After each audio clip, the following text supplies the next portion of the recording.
जय श्री कृष्णा दोस्तों। मैं आज आपको सुनाऊंगी शुभिका गर्ग जी की लिखी हुई एक अत्यंत ही शिक्षाप्रद कहानी। तुम्हारी हिम्मत कैसे हुई इतनी बड़ी बात कहने की। अनुज की कड़कती आवाज कानों में पड़ते ही उर्वशी के पांव जहां के तहां थम गए। अभी जमा जमा 1.5 साल हुए हैं तुम्हें इस घर में आए और अभी से घर की मुखिया बनने की कोशिश कर रही हो। यह आवाज़ सासू माँ की थी। सुधा के माँ बाप अभी जिंदा है, उसके अच्छे बुरे की फिक्र करने के लिए हम हैं।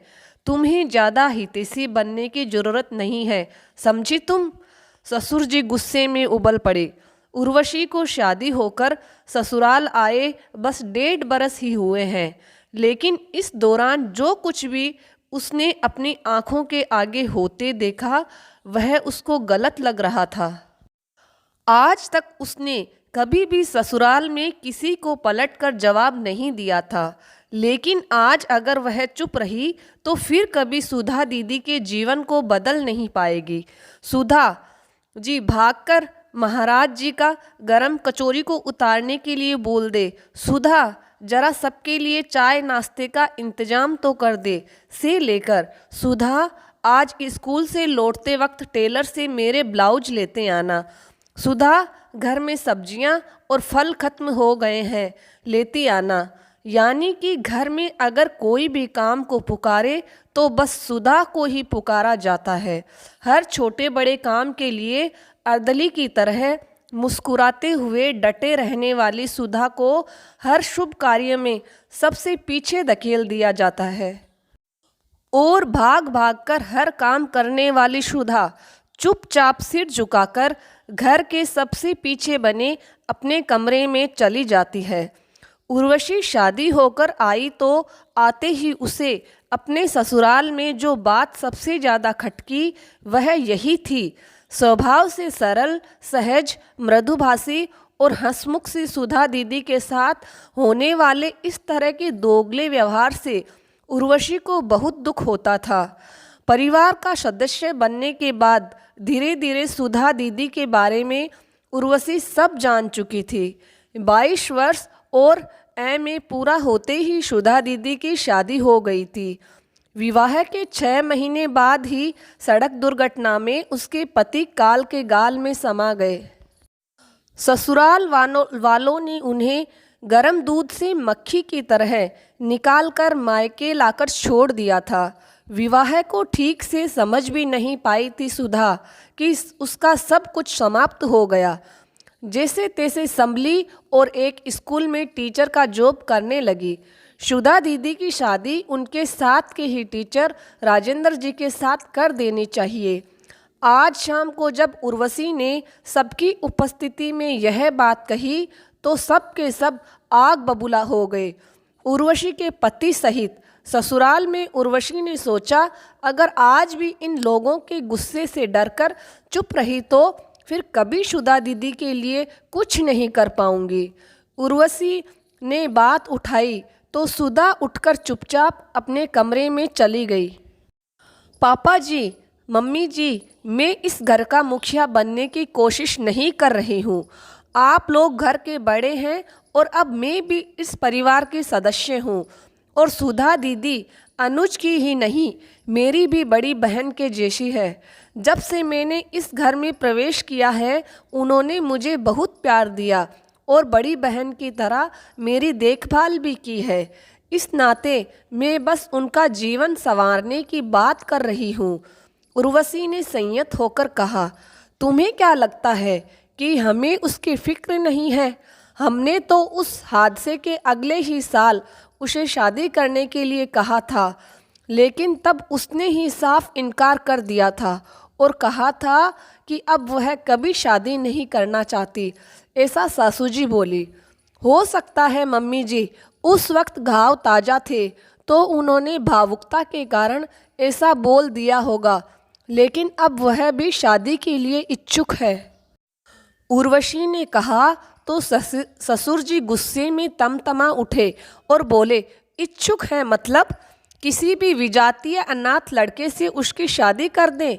ना उसकी जात बिरादरी का पता और ना ही घर परिवार का कोई ठिकाना।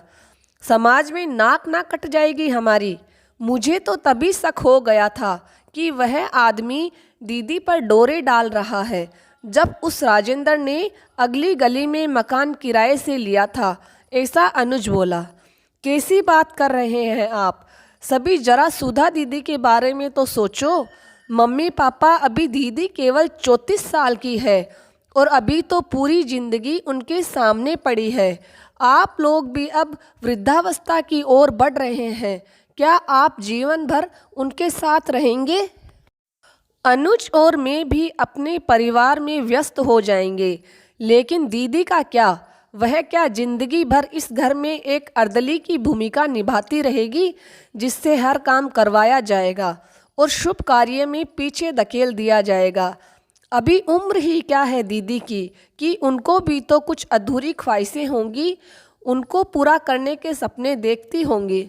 मैंने दीदी से बात की है और दीदी को भी राजेंद्र जी पसंद है। वह एक नेक इंसान है। मैं आप सभी से हाथ जोड़कर विनती करती हूँ कि इन दकियानुसी सोच की बेड़ियों में आप सभी जकड़े हुए हैं, उन्हें उतार फेंकिए। बस एक बार सुधा दीदी के सोने बेरंग जीवन की ओर देखिए और आज़ाद कर दीजिए उन्हें ऐसे समाज की सभी बेड़ियों से जो एक स्त्री से जीने का हक छीन लेती है। कहते हुए उर्वशी भावुक हो गई और उसकी आवाज़ रुंध गई। सभी निशब्द थे। सुधा की पीड़ा से कैसे सभी अब तक अनजान बने रहे। उस भी राजेंद्र पसंद है जानकर सबकी आंखें नम हो गई। सभी निशब्द थे।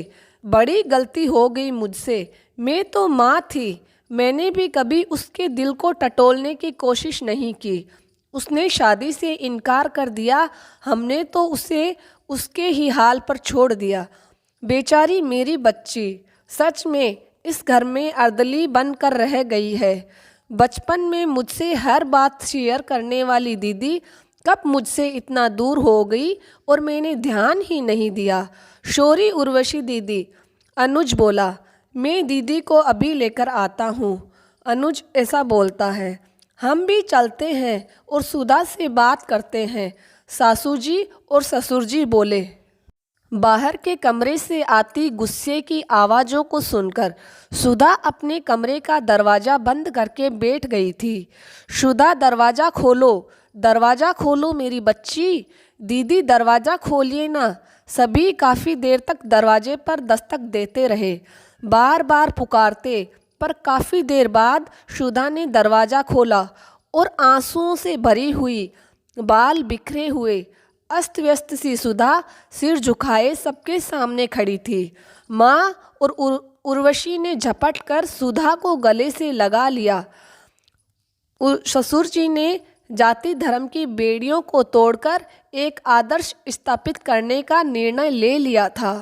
लाल सुर्ख आलता से रचे हुए पैर, हाथों में रची मेहंदी के साथ भरी भरी लाल हरी चूड़ियाँ, लंबे बालों में मोगरे का गजरा, विभिन्न गहरे और लाल रंग के खूबसूरत से रेशमी जोड़े में सजी संवरी सुधा के सामने आज स्वर्ग की अप्सराएं भी आ जाती तो फीकी ही नजर आती। उर्वशी ने परिवार में शामिल होकर सही मायने में एक आदर्श बहू का फर्ज निभाया था। उसे न सिर्फ अपनी ननद के मन के भावों को समझा था, साथ ही उसके जीवन की अधूरी ख्वाहिशों में भी रंग भर दिया। इतना ही नहीं, रूढ़िवादी बेड़ियों में जकड़ी हुई परिवार के सदस्यों की सोच को भी बदल दिया।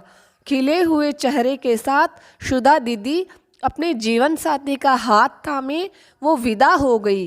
अतीत की सारी बेड़ियों से मुक्त होकर उम्मीदों के पंख पसारे वे उड़ती चली गई, एक ऐसे आसमान की ओर जहां एक नया जीवन उसका इंतजार कर रहा था। जय श्री कृष्णा दोस्तों, अगर आपको मेरी ये कहानी पसंद आई तो मेरे चैनल को लाइक और सब्सक्राइब करना ना भूलिएगा।